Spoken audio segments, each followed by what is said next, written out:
আসসালামু আলাইকুম। প্রিয় দর্শক, অন্য মঞ্চের আলাপ চাইতে আপনাদের সকলকে আমন্ত্রণ। চিন্তা করছেন যে হঠাৎ করে আমি কেন বললাম যে বাংলাদেশে ইন্ডিয়াকে সার্জিক্যাল স্ট্রাইক করবে? জানে সবার কাছে রিপোর্ট, সেম রিপোর্ট, যে এখানে বাংলাদেশ জড়িত। এখন এই যে বাংলাদেশ জড়িত এখানে, এখন তাহলে ভারত কি সার্জিক্যাল স্ট্রাইক করবে? হ্যাঁ, সার্জিক্যাল স্ট্রাইক করবে, তবে সার্জিক্যাল স্ট্রাইকটা করবে সেটা হচ্ছে যে অন্য টেকনিক হয়তো করবে। ভারত হচ্ছে যে পাকিস্তানের মতো যায় ধাই ধাই ধাই ধাই বিমান দিয়ে আক্রমণ করে বসবে না, বা ব্রাহ্মস ক্ষেপণাস্ত্র বাংলাদেশে মারবে না। তবে এমনও হইতে পারে যে বাংলাদেশে আগামী 15-20 দিন বা 1 মাসের ভিতরে আপনারা বিভিন্ন জঙ্গি সংগঠনের বিভিন্ন নেতা কর্মীদের লাশ খালে বিলে, রাস্তায় ঘাটে, চায়ের দোকানে, বাসর ঘরে এগুলোতে পাইতে পারেন। এই এক হইতে পারে। অথবা সামান্যতম সার্জিক্যাল স্ট্রাইক করতে পারে। সেটা হচ্ছে ভারত যেহেতু বলছে 42টা সন্ত্রাসী কর্মকাণ্ড চালানোর মতো ক্যাম্প, মানে 42টা মৌলবাদী ক্যাম্প বাংলাদেশের ভেতর আছে, যেগুলো নির্দিষ্ট করে দেখিয়ে দিয়ে গেছিল এর আগে যে গোয়েন্দা সংস্থা 3 জন আসছিল ওরা। হয়তো এগুলোতে সরাসরি ওরা ওখান থেকে ড্রোন হামলা টামলা করে এগুলার উড়াই দিতে পারে। এবং এর ভিতরে যতটুকু জানা গেল যে মানে বর্ডার এরিয়ায় 5-6টা মাদ্রাসা আছে, ঢাকা শহরের ভিতরে আছে বেশ কয়েকটা মাদ্রাসা, চিটংয়েও আছে কয়েকটা। এই মাদ্রাসাগুলো নাকি সবগুলো জঙ্গি তৈরির কারখানা। এগুলাতে যে কোনো সময় তো ড্রোন দিয়েও মারতে পারে, অথবা এখানে যারা জঙ্গি উৎপাদন করতেছে যেসব লোকগুলা, তাদের হয়তো ধাই ধাই করে খাইয়া দিতে পারে। এবং যেহেতু স্বরাষ্ট্র মন্ত্রণালয়ের একজন জড়িত, এই জন্যই বাংলাদেশ সরকারের উপর চাপ দিচ্ছে। এবং ভারত এখন তো কূটনীতিক ভাবে চাপ দিবে, এরপর আন্তর্জাতিক দুনিয়া যেটা আছে, আমেরিকা, ইউরোপীয় ইউনিয়ন, এদের সবাইকে বুঝাই দিবে যে এই অবস্থা, বাংলাদেশ এখন এই অবস্থা। সুতরাং তাদের একটা সমর্থন আদায় করবে। কারণ হচ্ছে পাকিস্তান যে সন্ত্রাসী এটা সবাই জানে, সারা পৃথিবী জানে। যার কারণে পাকিস্তানরে সকাল বিকাল মারা সোজা। এখন বাংলাদেশের ক্ষেত্রে বাংলাদেশটাকে আসলে এতদিন সন্ত্রাসী কার্যক্রম করছে বা কিছু করছে জানতো না। তবে ইদানিং এর ভিতরে বিভিন্ন আন্তর্জাতিক মিডিয়া এবং আপনার বিশেষ করে ইউরোপীয় ইউনিয়ন সহ আপনার পশ্চিমা বিশ্বের অনেক দেশ বাংলাদেশের উপর কঠিন নজর রাখছে, মৌলবাদীদের উত্থান হচ্ছে। যেখানে কিছুদিন আগে দেখছেন যে কানাডা আপনার বলেছে যে এই দেশ সে যাওয়া আসা খুব সাবধানে। আরো অনেক দেশ আস্তে আস্তে বলবে। সুতরাং এদেরকে হয়তো এখন এই রিপোর্ট সহ এগুলো বোঝানো খুব সম্ভব, কারণ জঙ্গি হামলার ভয় সারা পৃথিবীতে পায়। আর ইউরোপ ইউরোপ তো এমন এক অবস্থা আপনার দেখেন, ওই যে বেশ কিছুদিন আগে 2003 না জানি 4-এ ইংল্যান্ডে ট্রেন স্টেশনের ভিতরে একটা বোমা হামলা হয়েছিল। এরপর থেকে যে আপনার ময়লা ফালানোর জন্য যে বাস্কেট থাকতো আগে মেট্রো স্টেশন গুলোতে, কোথাও এখন আর নাই। কারণ হচ্ছে ওদের ভয় হচ্ছে যে এইটার ভিতরে কেউ রাখা যেতে পারে। এবং সারা ইউরোপের রাস্তায় লক্ষ লক্ষ ময়লা ফালানোর জন্য ঝুড়ির মতো পাবেন, কিন্তু এগুলো সবগুলো হোয়াইট পলিথিন, মানে আপনার 2 মাইল দূর থেকে দেখবেন যে ওইখানে কি আছে এই অবস্থায়। আর ইসলাম ফোবিয়া তো আছেই সারা দুনিয়াতে, যে ইসলামিস্টরা এটা করতে পারে, এটা সবাই জানে। আর এখন এই যে 15 জন না জানে 30 জন যেটা ভারতের মারা গেল, এইটাকে ওরা এখন এমন ভাবে তুলতেছে যে ওই যে প্যালেস্তাইনিরা হামাস যেরকম ইসরায়েলে মারছে, সুতরাং মারছে ঠিক সেম কন্ডিশনে হয়তো হইতে পারে। আর এইটা হইলে ব্যাপক বিভীষিকাময়। এবং যদি ওইরকম যে আপনার পাশের বাড়িতে আগুন লাগলে নিজের বাড়িতে আগুন লাগতে পারে, সেম অবস্থায় হবে। কারণ ঢাকা শহরে যদি একটা দুইটা মাদ্রাসায় যদি এইভাবে জঙ্গি উৎপাদনের কারখানা বলে যদি ড্রোন অ্যাটাক করে দেয় বা কিছু অ্যাটাক করে দেয়, সেখানে বাস বিচার করবে না। আর সারা পৃথিবীও বলবে না কখনো যে ওখানে তো বাচ্চারা পড়তো, ওখানে তো সবাইরে তখন কবে যে পটুখোর মৌলানাদেরকে পিটছি। মানে বাচ্চা মরছে না কি মরছে জানি না, আমার দেশে যে মারছে 30 জন তাদের কি। আবার ইকোনমিক প্রেশারও দিতে পারে, বিদ্যুৎ বন্ধ, ওই বন্ধ, সেই বন্ধ, ট্রেডিং বন্ধ, সব করতে পারে। এখন সার্জিক্যাল স্ট্রাইকের যে আসলে কোন পর্যায়ে যাবে ইন্ডিয়া বা কিভাবে কি করবে সেটা এখনো বোঝা যাচ্ছে না। আবার এমনও হইতে পারে যে তারা হয়তো তাদের গোয়েন্দা সংস্থার 1-1,500-2,000 লোক ঢুকাই দিবে সারা বাংলাদেশের বিভিন্ন জায়গা থেকে। ওরা ইচ্ছা মতন যেগুলো যেগুলো টেরর তুইলা নিবে ফালাই দিবে, তুইলা নিবে ফালাই দিবে, একটু লাফাইছেন ফালাই দিবে। এইভাবে চলবে হয়তো মাসখানেক, এরপর আপনাদের হিসাব করে দেবে 1000 খানিক শেষ, টেরর শেষ। আবার পাকিস্তানি, আর এখন দেখবেন যে ওই যে পাকিস্তানি যেসব মৌলবাদীরা ছিল এরা কিন্তু এখন আর বাংলাদেশে আসবে না। দেখবেন ওরা এখন যখন এটা দেখছে যে বাংলাদেশের রিপোর্ট খারাপ, তারা আর বাংলাদেশে আসবে না, কারণ তারা জানে যে এইখানে আসলে এরা যেখানে আসবে ইন্ডিয়া কিন্তু ডিরেক্ট বোমা মারবে, ওইখানে কিন্তু আর আইসা ওই যে মারবে না, ওইখানে একদম ওই অঞ্চল ওই জায়গার ভিতরে বোম মেরে দিবে। সুতরাং আমরা আমাদেরকে সাবধান করতে হবে, আমরাই সাবধান থাকতে হবে যে কিভাবে করি। বাংলাদেশের জনগণের কাছে তাই আবেদন, এই পাকিস্তানি মৌলবাদীরা যাতে বাংলাদেশে না আসতে পারে সেই ব্যাপারে প্রতিবাদ করেন, সরকারের উপরে আরো বেশি চাপ দেন যে আপনাদের এইসব কারণে আমরা ব্যাঘরে প্রাণ হারাব। এবং থাম্বনেলে যে ছবিটা দেখেছেন এটা আসলে ইন্ডিয়ার বর্ডারের ছবি। এই ছবিটা এক্সক্লুসিভ একটা ছবি। থাম আপনার ব্যানারের যে ছবিটা এটা এক্সক্লুসিভ ছবি। এবং এই ধরনের অনেকগুলো ভিডিও অনেকগুলো ছবি আমার কাছে আছে, কিন্তু সবগুলো আসলে এখন বিভিন্ন কারণে দেওয়া যাবে না। কারণ আমি ওই ভিডিওগুলো যদি প্রকাশ করে দিই তাহলে আমাকে আবার ইন্ডিয়াতে ব্যান করে দিবে, বিভিন্ন জায়গায় ব্যান করে দিই, কারণ এটা যুদ্ধক্ষেত্রে এই ছবি দেওয়া যায় না সচরাচর, যখন ওরা এখনো দেয়নি। এবং আপনারা এই যে কি ঘটবে সেটা বলছি আপনার, তার আগে আপনার এই ছোট্ট এই ভিডিওটি একটু দেখুন। بسم الله الرحمن الرحيم كتب عليكم القتال وهو كره لكم وعسى أن تكرهوا شيئا وهو خير لكم وعسى أن تحبوا شيئا وهو شر لكم والله يعلم وأنتم لا تعلمون صدق الله العظيم وقال رسول الله صلى الله عليه وسلم إذا تركتم الجهاد فسلط الله عليكم ذلة أو كما قال عليه الصلاة والسلام আজকে পাকিস্তানের ভূমি থেকে বাংলাদেশের ওই দাওয়াতি ভাইদেরকে এবং আপনার ভিডিওটি দেখলেন, এই ভিডিওতে যে ভিডিও বার্তাটা এটাও প্রায় 3 মিনিটের। পাকিস্তানের মাটি থেকে মুজাহিদরা ঘোষণা দিচ্ছে এবং এই মুজাহিদই বাংলাদেশে আছে।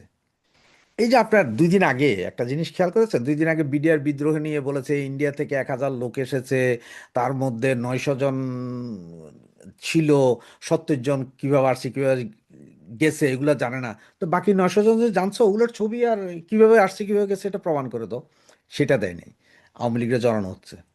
এদিকে খালেদা জিয়া হসপিটালে, খালেদা জিয়া এখন, গতকাল মেজর আখতারুজ্জামান, আপনারা আমার এই চ্যানেলেই দেখেছেন, মেজর আখতারুজ্জামান যা বলছেন উনি বেঁচে নেই, ওনার মৃত্যু যে হয়েছে এটা তো এখনো বলছে না।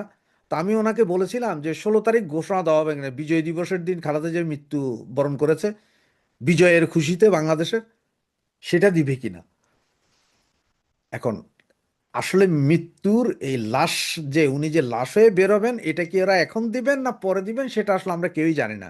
আর মেজর আক্তারের কথা ধরে যদি আমরা মনে করি তাহলে হয়তো বিদেশ পাঠায়, ওখানে বলবেন যে এইখানে বলবেন যে লাশ হয়েছে। এই ধরনের ঘটনা যখন চলছে আসলে এরা কোনো রিস্ক নিতে চাচ্ছে না, কারণ হচ্ছে ওরা জানে যে দেশে একটা অরাজক পরিস্থিতির সৃষ্টি করা হবে যাতে নির্বাচনটা না হয়। মূলত ইনুস বাহিনী যেটা ওই যে নির্বাচন নির্বাচন বলতেছে এগুলো না। আর একটা কথা বলি, আপনি নির্বাচন আওয়ামী লীগ ছাড়া হবে না, যেহেতু আপনার সমস্ত মানবাধিকার সংস্থা, ইউনেস্কো, জাতিসংঘ, কমনওয়েলথ সবাই বলছি ইনক্লুসিভ ইলেকশন। যেখানে আগে ইউরোপিয়ান ইউনিয়ন বলছিল যে ওকে, কিন্তু এখন ইউরোপিয়ান ইউনিয়ন বলছে যে ইনক্লুসিভ হইতে হবে। ইনক্লুসিভ হইতে হলে আওয়ামী লীগকে লাগবেই, আওয়ামী লীগ ছাড়া ইলেকশন হবে না। তো এখন এসে যে ওই যে 72 ঘন্টা বললাম, আপনারা জানেন যে এর আগে আমি একটা ভিডিওতে দিয়েছিলাম, বলেছিলাম 2 দিন আগেরই, যে কুমিল্লা থেকে অলরেডি 11 জনকে উঠাই নিয়ে গেছিল এটা জঙ্গি আস্তানা থেকে, এবং বাকি 2 জন বাংলাদেশ সেনাবাহিনী ধরছে এবং কিছু অস্ত্রশস্ত্র উদ্ধার করেছে। এটা হচ্ছে যে খলিলুর রহমানের সাথে যেসব কথাবার্তা হয়েছিল ইন্ডিয়াতে, এবং পরে উনি দোহা থাকতেই এই অ্যাটাকটা করছে। যে বাংলাদেশের যে 14টা ঘাঁটির কথা বলা হয়েছিল এই ঘাঁটিগুলোর মধ্যে এটা একটা।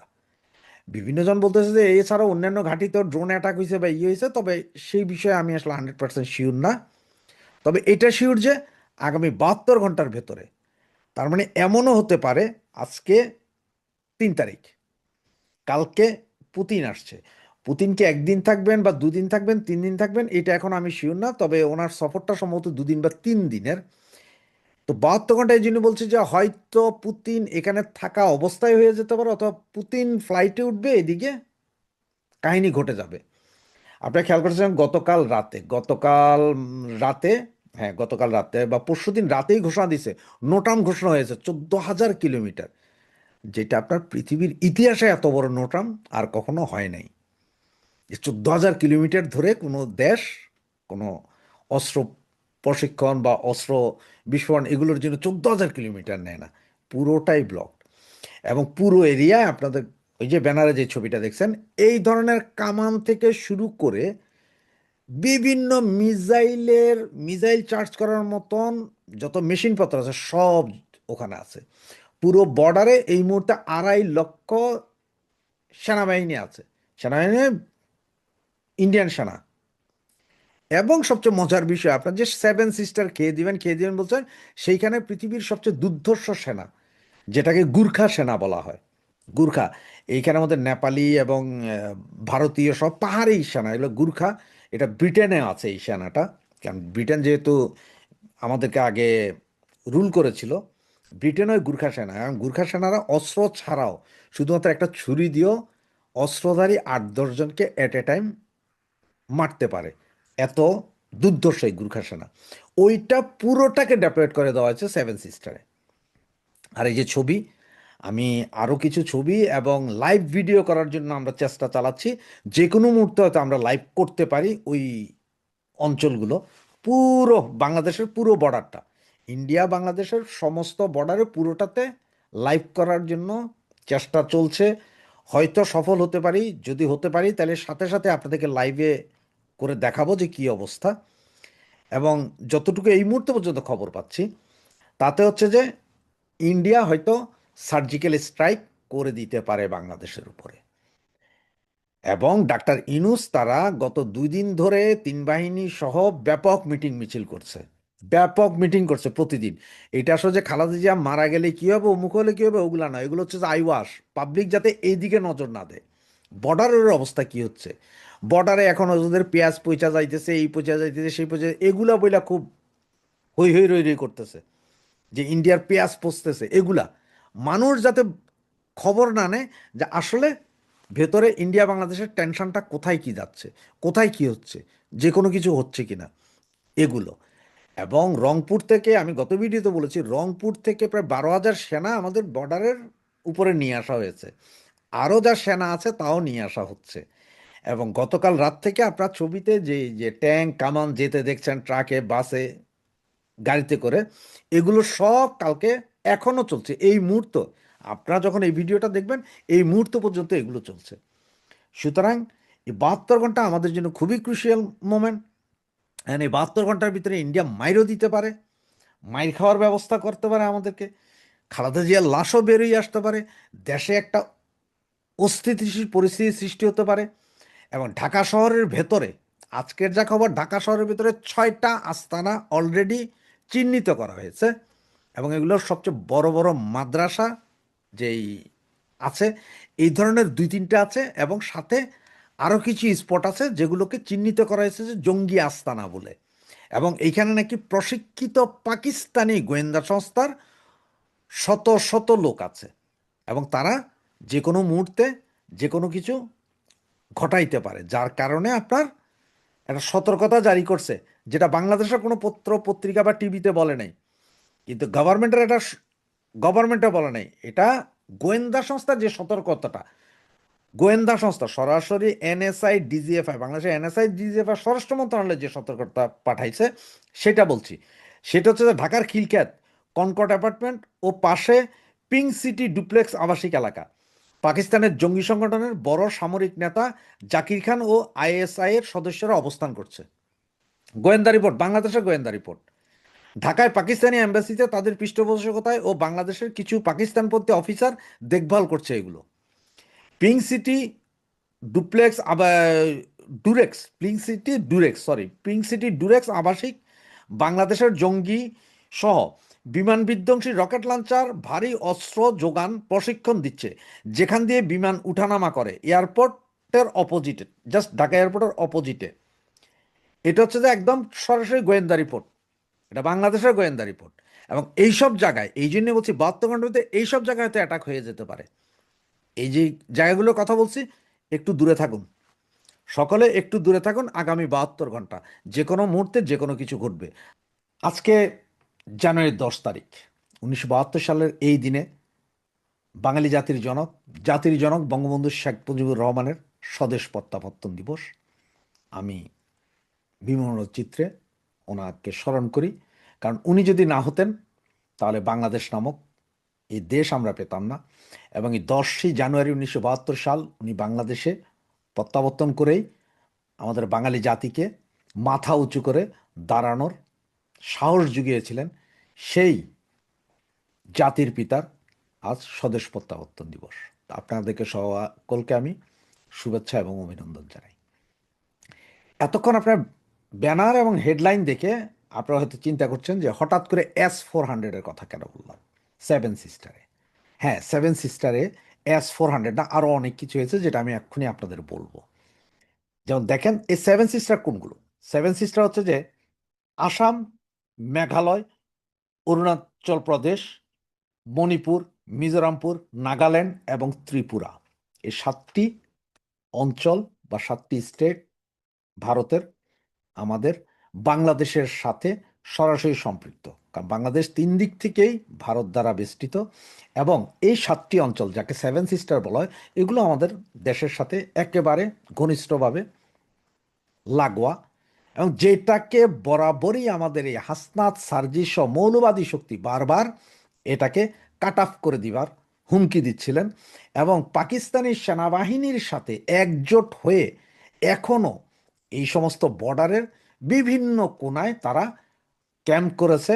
বাংলাদেশ সরকারের অর্থায়নে পাকিস্তানের ট্রেনিংয়ে এই অঞ্চলের এই 7 অঞ্চলের বিভিন্ন জায়গায় বাংলাদেশের ভূখণ্ডে সন্ত্রাসী ক্যাম্প করা হচ্ছে, ট্রেনিং দেওয়া হচ্ছে যাতে বিচ্ছিন্নবাদীরা ভারতের এই অঞ্চলটাকে অস্থিতিশীল করে রাখতে পারে। আর সেই কারণেই আমি গত 3 দিন আগে একটা ভিডিও দিয়েছিলাম যে আসাম দিয়েই শুরু হবে অ্যাকশন এবং এর পরবর্তী ভিডিও করেছিলাম যে কোনো মুহূর্তে ঘটতে পারে বিরাট অঘটন এবং সেটারই সিগনেচার আজকের এই মুহূর্তে আপনাদের জানাতে যাচ্ছি। আপনারা আমার পেছনে যে ব্যাকগ্রাউন্ডটা দেখতে পাচ্ছেন এই ব্যাকগ্রাউন্ডটা এটা হচ্ছে যে আপনার বেড়া করেছে, এটা মানে আগে কাঁটাতারের বেড়া হতো, সেটা এখন সে কাঁটাতারের বেড়া বাদ দিয়ে এখন এখানে এই সাইজের যে ছবিটা দেখছেন বা উপরে এখানে কোনায় যে ছবিটা দেখছেন এই ছবিটা সেম এইভাবে ব্যারিকেড দেওয়া হচ্ছে, মানে বর্ডার এলাকা পুরোটাকে ঘিরে ফেলছে। এটা প্রায় 75% কার্যক্রম শেষ হয়ে গেছে। 25% বলতে কলকাতার ওই অংশে কিছুটা আছে যেখানে এখনো মমতা বন্দ্যোপাধ্যায়ের সাথে ভূমি নিয়ে সম্ভবত কোনো একটা ঝামেলার কারণে ওইটা এখন এই ঘেরাওটা দেওয়া হয়নি, তবে ওখানে বিএসএফ সার্বক্ষণিক নজর রাখছে। আর এই বেড়াটার বৈশিষ্ট্য কি? এটা হচ্ছে 12 ফিট উচ্চতা একটা বেড়া, তার উপরে আছে আপনার কাঁটাতার উপরে কাঁটাতার আছে এবং এটা নিচের দিকে মাটির নিচে প্রায় 3.5 থেকে 4 ফিট নিচ থেকে এই জিনিস উঠানো হয় এবং এইখানে আশপাশে বিভিন্ন সেন্সর লাগানো হয়েছে এবং নাইট ভিশন ক্যামেরা থেকে শুরু করে সম্পূর্ণ উন্নত প্রযুক্তির ক্যামেরা, ফেস ডিটেক্টর এগুলো বসানো হয়েছে। তার মানে এই বেড়ার সংস্পর্শে আসার সাথে সাথে আপনার বাম দিকে এবং ডান দিকে পুরো 4 কিলোমিটার এলাকায় এট এ টাইম রিয়েল টাইম ছবি সহ অ্যালার্ম বেজে উঠবে, সতর্ক হয়ে যাবে সাথে সাথে এই 4 কিলোমিটারের সৈন্য, পুলিশ, বিডিআর, বিজিপি যা যা আছে সবাই। এবং এইখানে যা শোনা যাচ্ছে এটার মধ্যে আরেকটা সিস্টেম যেটা সেটা হচ্ছে ধরেন এখানে যে ছিদ্রগুলো দেখছেন এই ছিদ্র দিয়ে একটা ইঁদুর যাওয়ার ক্ষমতা নেই, যদিও কেউ এর একটা ইঁদুরও যায় তাতেও এই অ্যালার্ম বেজে উঠবে, খবর চলে যাবে সেন্ট্রাল থেকে শুরু করে সব জায়গায়। আমার 4 কিলোমিটার আপনাকে বললাম যেখানে হবে তার থেকে ডানে 2 কিলোমিটার, বামে 2 কিলোমিটার, 4 কিলোমিটার এলাকা এট এ টাইম আপনার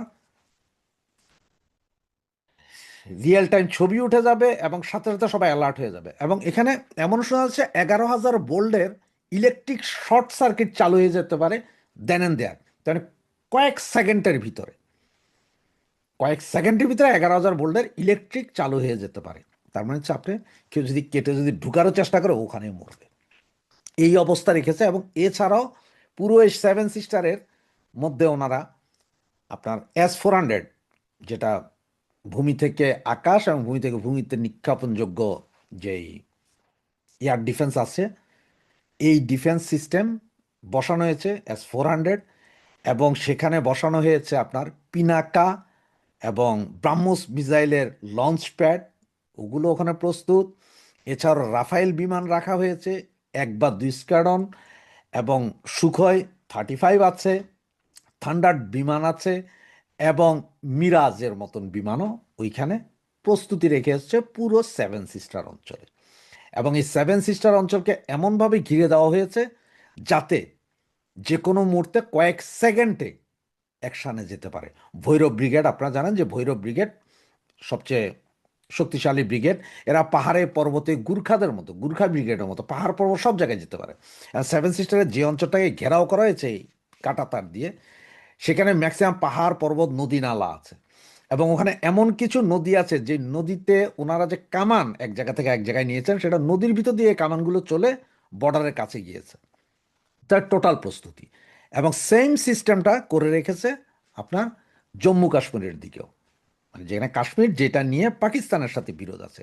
তার মানে সামান্য একটা স্ফুলিঙ্গ, এবার হোক সেটা কাশ্মীর পয়েন্ট থেকে আর হোক সেটা বাংলাদেশ পয়েন্ট থেকে, অ্যাট এ টাইম ওনারা বুট রাখার দরকার নাই, ইন্ডিয়ান সেনাবাহিনী আসার দরকার নাই, ওখান থেকে বসে কয়েক মিনিটের ভিতরেই বাংলাদেশকে ম্যাসাকার করার ক্ষমতা রাখছে ইন্ডিয়ান সেনাবাহিনী। এবং বাজেট প্রায় নাকি যতটুকু নিউজ পেলাম তাতে $120 মিলিয়ন সম্ভবত গত 1.5 বছরে ইন্ডিয়া খরচ করেছে শুধু এই টোটাল বর্ডার সিকিউর করার জন্য। এমনভাবে সিকিউর করেছে যে এখন সেভেন সিস্টার খাওয়ার আর ভেঙে দেওয়ার, সেভেন সিস্টার উড়িয়ে দিব, গুড়িয়ে দিব, এগুলার বলার ক্ষমতা আপনাদের ক্ষমতা আছে, কিন্তু করার কিছু নাই। এবং ইন্ডিয়ান গভর্নমেন্ট সব কিছুর উপরেই এই মুহূর্তে নজর রাখছে। আপনাদের বারবার বলছিলাম যে কোনো মুহূর্তে হবে। হ্যাঁ, এখন একটা ভুল পদক্ষেপ বাংলাদেশের খড়গ নেমে আসবে পুরো দেশের উপর। সেভেন সিস্টার আর বাঙালি, তোমরা সেভেন সিস্টার আর ভাঙতে হবে না। ওই সেভেন সিস্টারের জায়গায় ওরা হয়তো আমাদের দুই চিকেন নেক নিয়ে ওইটাকে অ্যাড করে 9 সিস্টার করে ফেলবে। এরপর আমরা হয়ে যাবো ব্লকড। এবং বঙ্গোপসাগরের ভেতরে ইন্ডিয়ান নৌবাহিনী একটা ঘাঁটি করেছে, যুদ্ধ জাহাজগুলো সব ওইদিকে নিয়ে গেছে বঙ্গোপসাগরের ভেতরে। তার মানে যে কোনো মুহূর্তে, যে কোনো সময়, যে কোনো অবস্থায় তারা, ইন্ডিয়ান সেনাবাহিনী প্রস্তুত এবং তারা আক্রমণের জন্য ফুল ফ্রেজে রেডি। তার কারণ হচ্ছে যে এখানে বেশিক্ষণ লাগবে না, কয়েক সেকেন্ডের ভিতরে। এবং অর্ডার নাকি দেওয়া আছে আগে গুলি পরে কথা, তার মানে আগে গুলি করে দিবে পরে কথা। এখন বাঙালি, হাসনাত, সার্জিস আর গান্ডু ইউনুস তোমাদেরকে বলবো, যাও এবার সেভেন সিস্টার ভাঙো। আর এখানে আজকের এই অবস্থাটার কারণ কি জানেন? আমাদের সাবেক কিছু সেনা কর্মকর্তা, প্রায় 25 জনের নাম আছে, সাবেক কিছু সেনা কর্মকর্তা, বর্তমান 6 জন সেনা কর্মকর্তা মিলে বাংলাদেশের বিভিন্ন অঞ্চলে এরা ট্রেনিং ক্যাম্প খুলেছে। এবং যেখানে ট্রেনিং দিচ্ছে আপনার পাকিস্তানের সামরিক বাহিনীর লোকজন, সমস্ত অস্ত্র শস্ত্র সব দিয়ে ট্রেনিং দেওয়াচ্ছে, যেটা দিয়ে ইন্ডিয়াতে আক্রমণ করানোর জন্য। চোরাগুপ্ত আক্রমণ, সরাসরি না। 2 দিন আগে, মনে হয় গতকাল না গত পরশু, জানি নর্থ বেঙ্গলের ওই সাইডে আরেকটা জায়গায় দেখছেন বোমা বিস্ফোরণগুলো বাড়ি উড়ে গেছে, এর আগে ঢাকায় হয়েছে। এরকম বোমা প্রচুর বানানো হচ্ছে। এবং এগুলো বোমা না, এগুলো সব ডিটোনেটর যুক্ত, মানে যেটা সুইসাইড ভেস্টে পড়তে পারে, বা আপনার অটো আছে, এইটা দিয়ে চাপ দিলেই বোমাগুলো, টাইমার যুক্ত বোমা, টাইমার এইভাবে করে বোমা করতে পারে, বোমা বিস্ফোরণ করতে। সমস্ত অস্ত্র বোমা বানানোর প্রশিক্ষণ দিচ্ছে পাকিস্তানের জঙ্গি গোষ্ঠী এবং পাকিস্তানের সেনাবাহিনী। সহযোগিতা করছে বাংলাদেশের সামরিক বাহিনীর 25 জন সাবেক সেনা কর্মকর্তা এবং 10 জন কারেন্ট সেনা কর্মকর্তা, যারা এই কাজে লিপ্ত। এবং এটার পুরো অর্থায়ন করছে বর্তমান ইউনিসীয় সরকার এবং পাকিস্তান সরকার। সুতরাং ভারতের প্রস্তুতি নিয়ে নিছে, যে কোনো সময় যে কোনো কিছু ঘটবে, নজর রাখতে পারি আমরা, দেখতে পারি, আমাদের তো আর করার কিছু নেই। চলুন দেখতে থাকি। জয় বাংলা, জয় বঙ্গবন্ধু।